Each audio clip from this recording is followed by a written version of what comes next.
Hi Mama, this is Code with Thiru. This is second day of HTML. ఈరోజు మనం HTML text editor and VS code installation గురించి చూద్దాం. Okay, మనం HTML ఎడిటర్ని ఎందుకు use చేస్తాం? ఏం లేదు మావా, ఎడిటర్ అనేది ఒక సాఫ్ట్వేర్ అప్లికేషన్. దాన్ని మనం ఏదైనా క్రియేట్ చేయడానికి లేదా మోడిఫై చేయడానికి, ఎడిట్ చేయడానికి అండ్ ఒక ఫైల్ ఉందనుకోండి, సపోజ్ ఆ ఫైల్ని మేనేజ్ చేయడానికి మన ఎడిటర్ని యూజ్ చేస్తాం.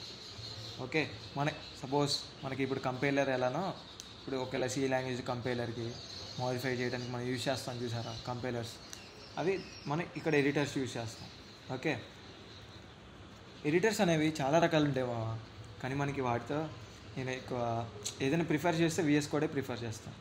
ఎందుకంటే దీంట్లో ఐడి ఫ్యూచర్ అనేది ఒకటి ఉంటుంది, అది చాలా యూస్ఫుల్ అవుతుంది మావా. మీకు ప్రాక్టికల్గా కూడా చూపిస్తాను. ఐడి అంటే ఏం లేదు మావా, జస్ట్ ఇంటిగ్రేటెడ్ డెవలప్మెంట్ ఎన్విరాన్మెంట్. అదొక డెవలప్మెంట్ ఎన్విరాన్మెంట్ మావా, దాన్ని మీకు ప్రాక్టికల్గా చూపిస్తాను. అండ్ మనం ఇప్పుడు విఎస్ కోడ్ ఇన్స్టాలేషన్ గురించి చూద్దాం, దాన్ని ఎలా ఇన్స్టాల్ చేయాలో కూడా చూద్దాం. Okay, first new tag open చేయండి. ఓపెన్ చేశారా? రైట్, ఇక్కడ విఎస్ కోడ్ అని టైప్ చేయండి. టైప్ చేశాక ఫస్ట్ వచ్చే వెబ్సైట్ని చూడండి ఒకసారి, విజువల్ స్టూడియో కోడ్ అని, దాన్ని ట్యాప్ చేయండి. ఆ ట్యాప్ చేశాక మనకి interface code editor refined with a అని వస్తుంది. దాని కిందకి వెళ్ళండి ఒకసారి, ఇక్కడ డౌన్లోడ్ ఫర్ మ్యాక్ ఓఎస్ అని చూసారా. ఇప్పుడు మీరు ఒకవేళ విండోస్ నుంచి డౌన్లోడ్ చేయాలనుకోండి, విండోస్ అని వస్తుంది. ఒకవేళ లీనక్స్ అనుకోండి, లీనక్స్. మ్యాక్ అయితే మ్యాక్. ఇక్కడ డౌన్లోడ్ చేయండి. ట్యాప్ చేయగానే ఇది రీడైరెక్ట్ అయ్యి అప్లికేషన్ మనకి ఇన్స్టాల్ అవుతుంది. ఓకే, ఆ మినిమైజ్ చేసేయండి. నేను ఆల్రెడీ ఇన్స్టాల్ చేశాను కాబట్టి ఇన్స్టాల్ చేయట్లేదు. మీరు ఒకసారి మీరు పక్కా ఇన్స్టాల్ చేయండి అలాగా. ఇప్పుడు మీరు డౌన్లోడ్స్లోకి వెళ్ళాక మనకి అప్లికేషన్ అయినా డౌన్లోడ్ అయ్యి ఉంటుంది కదా, దాన్ని చూడండి, దాన్ని ఇన్స్టాల్ చేయండి. నేను ఆల్రెడీ ఇక్కడ ఇన్స్టాల్ చేశాను కాబట్టి దాన్ని ఓపెన్ చేస్తాను. ఇప్పుడు మనం ఇక్కడ ఓపెన్ చేయగానే మనకి ఇంటర్ఫేస్ ఇలా ఉంటుంది. వామ్మో ఏంటి ఇలా ఉందని భయపడకండి, ఈజీ మావా, ఈజీ చెప్తాను చూడండి. మనకి ఈ రెండింటితో మనకి ఇప్పుడే అవసరం లేదు. ఓకే, ఇక్కడ ఫస్ట్ అనేది న్యూ ఫైల్ అన్న, మనం కోడ్ రాసే ఫైల్ని ఇక్కడ మనం డైరెక్ట్గా క్రియేట్ చేయాలంటే ఇక్కడ నుంచి చేయొచ్చు. మనం అలా కాదు, ఒక ఫోల్డర్ క్రియేట్ చేసి ఫోల్డర్లో ఫైల్ చేయాలనుకుంటే ఇక్కడ ఫోల్డర్ క్రియేట్ చేయాలి. మీకు ఇక్కడ ఏమైనా ఫోల్డర్స్ మీకు ఉంటే ఇక్కడ నుంచే డైరెక్ట్గా తీసుకోవచ్చు. నాకు న్యూ ఫోల్డర్ కాదు కాబట్టి న్యూ ఫోల్డర్ తీసుకోండి. డే టు హెచ్టిఎంఎల్ ఫోల్డర్ని ఓకే క్రియేట్ చేశాను మావా. ఇప్పుడు ఇక్కడ ఓపెన్ నొక్కండి. ఓపెన్ నొక్కగానే మనకి ఇక్కడ ఒక ఫోల్డర్ అనేది క్రియేట్ అయిపోయింది. మనకి మీరు నేర్చేసుకుని ఉంటారు ఇంకా ఫోల్డర్ ఎలా క్రియేట్ చేయాలి.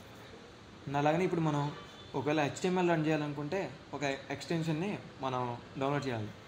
దాన్నే HTML CSS ఫస్ట్ వచ్చింది చూసారా, దీన్ని ఇన్స్టాల్ చేయండి. నా దగ్గర ఆల్రెడీ ఇన్స్టాల్ చేసింది కాబట్టి నాకు ఇక్కడ ఇన్స్టాల్ ఆప్షన్ చూపించలేదు. ఓకే, అండ్ ఇన్స్టాల్ చేశాక మనం ఆల్రెడీ క్రియేట్ చేసిన ఫైల్లోకి ఇలా వెళ్ళాక దాన్ని ఒకసారి క్లిక్ చేయగానే మీకు ఇలా వస్తాయి 3. ఇదేంటంటే రీసెట్, ఇదేంటంటే మళ్ళీ దాంట్లో ఒక ఫోల్డర్ క్రియేట్ చేయడానికి న్యూ ఫోల్డర్, దీంట్లో న్యూ ఫైల్. ఓకే, ఇప్పుడు న్యూ ఫైల్ మనం HTML ఇది ఒక ఫైల్ క్రియేట్ చేద్దాం, కోడ్. మీరు ఇప్పుడు డైరెక్ట్గా మీరు ఇలా ఇచ్చేస్తే మనకు అవుట్పుట్ అయినా సరిగ్గా రాదు, ఒకేలా కంప్యూటర్ కూడా అర్థం కాదు. అందుకే మనం ఏం చేయాలంటే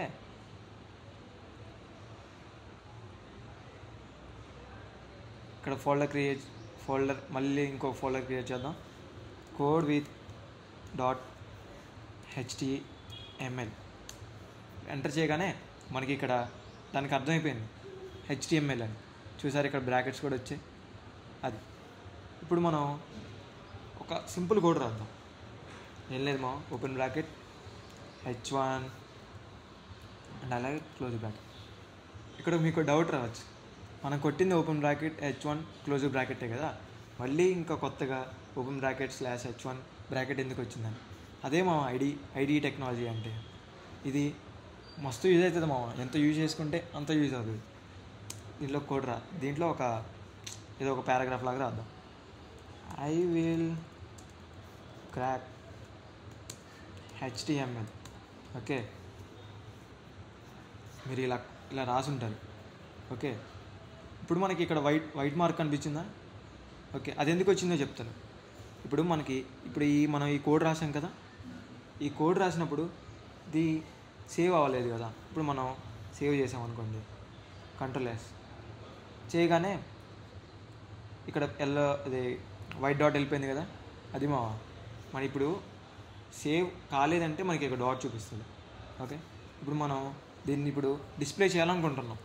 ఈ కోడ్ని మనం ఇంకొక ఎక్స్టెన్షన్ డౌన్లోడ్ చేయాలి. అదే మనకి బాగా యూస్ఫుల్ అయ్యేది లైవ్ సర్వర్. ఇంకా లైవ్ సర్వర్ సేమ్ నాకు వచ్చేలాగా మీకు కూడా వస్తుంది. ఇక్కడ ఇన్స్టాల్ చేయగానే మనం ఇప్పుడు కోడ్లోకి వెళ్ళిపోదాం. ఓకే, మనం ఇప్పుడు దీన్ని ప్రింట్ చేద్దాం. ఏం లేదు మామ, ఇక్కడ మీకు కింద గో లైవ్ అని కనిపించింది, దాన్ని క్లిక్ చేయండి. ఇక ప్రింట్ అయిపోయింది మామ. కంగ్రాట్స్ మామ, మీరు ఫస్ట్ HTML కోడ్ని రాసేశారు. అండ్ మనం ఇప్పుడు HTMLలో ఎలా ప్రింట్ చేయాలో అండ్ తెలుసుకున్నాం కదా. ఇప్పుడు మీకు డిఫరెన్స్ చూపిస్తాను దీనికేను VS కోడ్కి అండ్ అలాగే అదర్ ఎడిటర్కి. ఏం లేదు, మీకు మీ బ్రౌజర్ ఓపెన్ చేయండి. ఇక్కడ న్యూ ట్యాబ్ ఓపెన్ చేయండి. ఇక్కడ నోట్ ప్యాడ్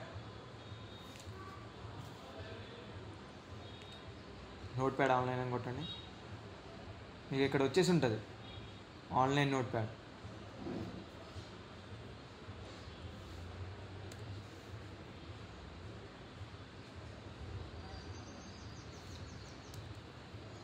ఇక్కడ మనం సేమ్ రాద్దామా, చూడండి. H1 close bracket.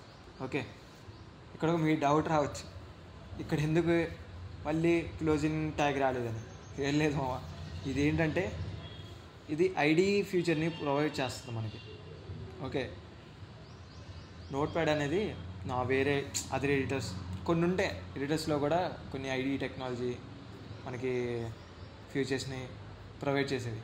కానీ VS కోడ్లో మనం నెంబర్ ఆఫ్ ప్రోగ్రామింగ్ లాంగ్వేజ్ రాయొచ్చు. ఓకే, జావా కానీ, పైథాన్ కానీ, C కానీ, C++ కానీ. ఓకే, ఇది మా డిఫరెన్స్. అండ్ దీన్ని మినిమైజ్ చేసేద్దాం. అండ్ ఈరోజు వీడియోలో మీరు HTML కోడ్ ఎడిటర్ అంటే ఏంటో తెలుసుకున్నారు. అండ్ అలాగే